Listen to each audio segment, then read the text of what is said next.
In a league synonymous with excess, where teenage millionaires routinely bankrupt themselves on diamond chains and depreciating supercars, a shadow class of superstars operates differently.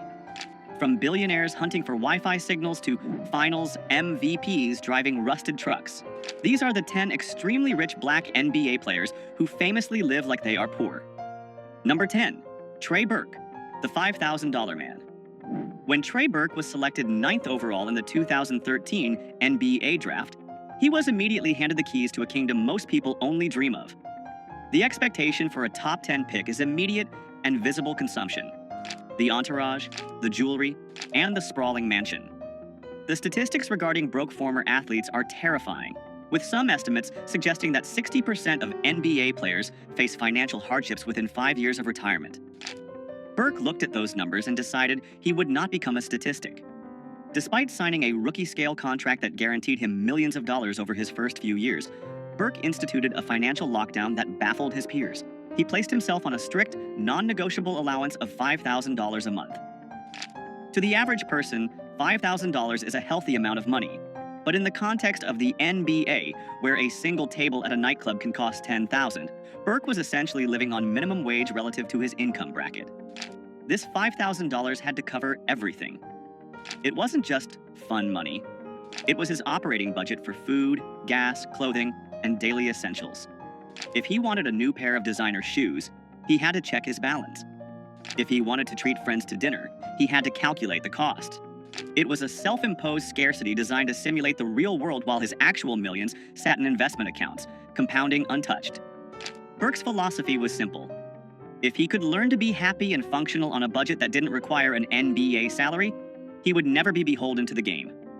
While other rookies from the class of 2013 were leasing fleets of cars and burning through their signing bonuses, Burke was building a financial runway. He understood that the hardest position to play in professional sports isn't point guard. It is the role of the disciplined man who says no to the lifestyle the world expects him to live. Number 9. Grant Hill. The old money mindset. Grant Hill entered the NBA in the 1990s not just as a player, but as a brand. Dubbed the next Michael Jordan, he had the massive Fila endorsement deal, the Detroit Pistons contract, and the global fame. By all accounts, Hill should have been the poster child for 90s extravagance. However, Hill came from a unique background that inoculated him against the new money virus. Hill understood the difference between being rich and being wealthy. Rich is the player who signs the check. Wealthy is the person who owns the team. To bridge that gap, Hill operated with a level of financial discipline that was almost militant. When he signed his first multi-million-dollar contract, he didn't head to the Ferrari dealership. He headed to a meeting with his parents. Together, they established a budget that treated his massive NBA income as if it didn't exist. His spending money was capped strictly, creating a firewall between his lifestyle and his principal capital. Hill drove modest vehicles and famously avoided the heavy gold chains and flashy jewelry that dominated the aesthetic of 90s basketball. He viewed these items not as status symbols, but as leaks in his financial ship. This wasn't just about saving for a rainy day. It was about capital allocation. Hill treated his NBA career as a high-yield funding round for his second career. Because he lived below his means for 2 decades, he was able to transition seamlessly into the business world upon retirement. Today, Grant Hill is not just a former player. He is a partial owner of the Atlanta Hawks and a broadcasting mogul. His net worth is estimated at over $250 million. He didn't live like he was poor because he had to. He lived that way so he could eventually sit in the owner's box of the league that used to employ him. Number 8. Andre Iguodala, the Silicon Valley monk. Andre Iguodala is perhaps the most sophisticated financial mind to ever play in the NBA. During his tenure with the Golden State Warriors, he found himself physically located in the heart of global wealth creation, the San Francisco Bay Area. While his teammates were focused on the court, Iguodala realized that the real game was happening in the boardrooms of the tech startups surrounding the arena. Iguodala didn't just want to invest, he wanted to be respected by the venture capitalists building the future. To do that, he had to strip away the dumb jock stereotype. He adopted a lifestyle of extreme modesty relative to his income, often referred to as his monk phase. He openly discussed the shock of his early career spending, realizing that dropping thousands on designer clothes was a fool's game. He pivoted aggressively. Iguodala began reading books on asset allocation and market caps instead of browsing luxury catalogs. He drove practical cars and wore nondescript clothing to meetings on Sand Hill Road, blending in with the tech investors rather than standing out as a celebrity. He famously consolidated his life, cutting out the noise of luxury to focus on stacking paper for the long haul.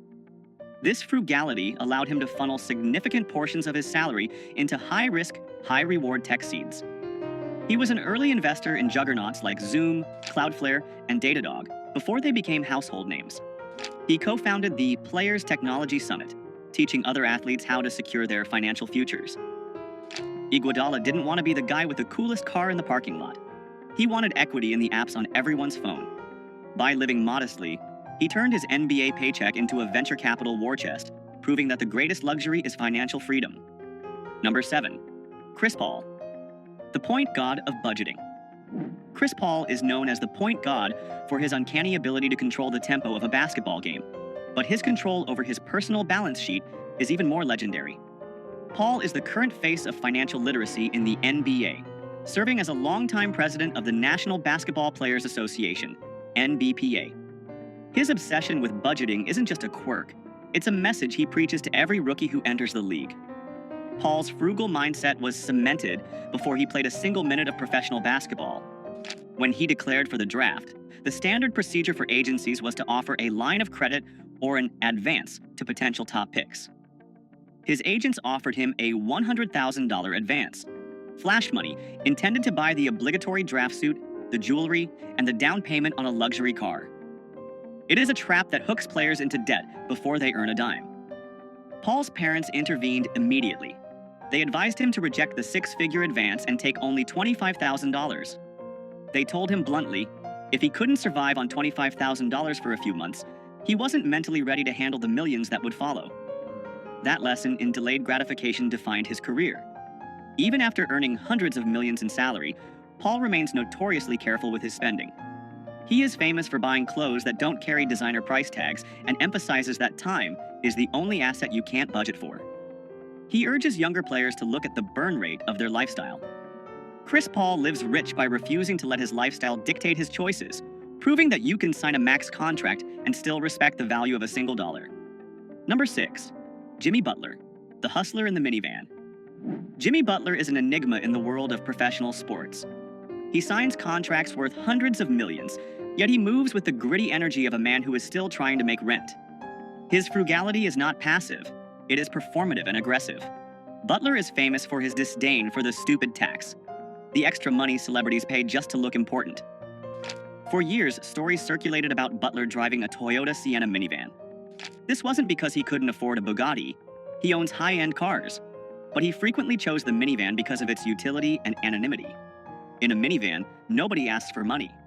In a minivan, you can navigate the city without the flashing lights of paparazzi. It was a strategic choice to live below the radar. But the absolute peak of his poor mindset occurred during the 2020 NBA bubble in Orlando. While other multimillionaire players were complaining about the amenities and the food, Butler saw a gap in the market. He realized there was no premium coffee available on the Disney campus. Using his own espresso machine and beans he brought in, he started Big Face Coffee. He operated out of his hotel room like a college dorm hustle. But here is the genius. He charged $20 for a cup of coffee. It didn't matter if it was a small, a medium, or a large. It didn't matter if you were a fellow superstar or a coach. The price was $20, cash only. He was grinding beans and obsessing over cash flow, genuinely excited about making a few $100s a day, despite earning over $30 million a year on the court. He didn't need the money, he needed the hustle. Butler lives below his means because he prefers the chase of making money over the boredom of spending it. Number 5. Carmelo Anthony, the Coupon King. Carmelo Anthony is one of the most prolific scorers in NBA history. A future Hall of Famer, he has earned hundreds of millions in NBA salary alone, not to mention his lucrative signature shoe deal with Jordan Brand. He has the means to buy entire grocery store chains, let alone the groceries inside them. And yet, if you were to stand behind him in a checkout line, you might see him scanning a digital coupon. Melo has openly admitted in interviews, including a notable sit-down with CBS Sports, that he is a coupon clipper. To the outside observer, this seems absurd.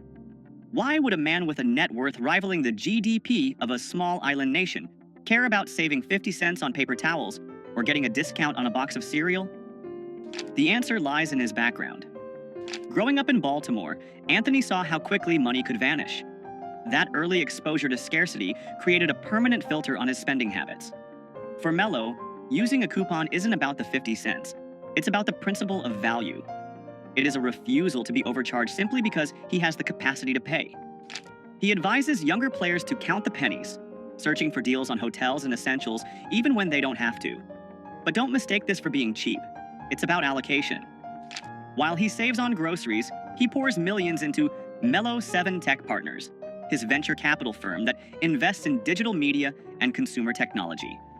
Carmelo proves that true wealth is knowing when to spend big on equity and when to save small on eggs. He refuses to let the celebrity surcharge eat into his family's legacy.